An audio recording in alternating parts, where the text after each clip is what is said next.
દાહોદ મનરેગા કૌભાંડમાં મંત્રી બચુ ખાબડના પુત્રોને મોટી રાહત મળી છે। દાહોદ સેશન્સ કોર્ટે બળવંત ખાબડ અને કિરણ ખાબડના શરતી જામીન મંજૂર કર્યા। મનરેગા કૌભાંડમાં છેલ્લા 1 મહિનાથી જેલમાં હતા। પાસપોર્ટ જમા કરાવવાની શરતે કોર્ટે જામીન આપ્યા છે। તમામ સુનાવણીમાં બંને મંત્રી પુત્રોને હાજર રહેવું પડશે। પોલીસ જ્યાં સુધી ચાર્જશીટ કોર્ટમાં ન મૂકે ત્યાં સુધી બંને મંત્રી પુત્રો દાહોદ જિલ્લામાં રહી શકશે નહીં। મનરેગા કૌભાંડમાં ગાંધીનગરની ટીમ ગામે ગામ જઈને તપાસ કરી રહી છે। સંવાદદાતા નીલુ ફોનલાઈન પર જોડાયા છે। નીલુ, મંત્રી પુત્રોને રાહત મળી છે, શું જાણકારી? જી, દાહોદમાં મંત્રી પુત્રોના જામીન થયા છે મંજૂર। મનરેગા કૌભાંડમાં છેલ્લા 1 મહિનાથી ઉપરાંત સમયથી હાથ જેલમાં સળિયાની પછાડ હતા। 70 કરોડના કૌભાંડની નોંધાઈ હતી પોલીસ ફરિયાદ। દાહોદ સેશન કોર્ટના બળવંત ખાબડ તેમજ કિરણ ખાબડના શરતી જામીન થયા છે આજે મંજૂર।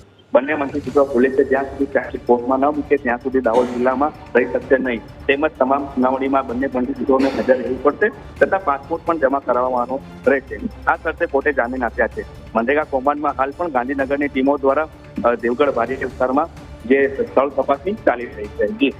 જી, આભાર આપનો તમામ જાણકારી આપવા માટે।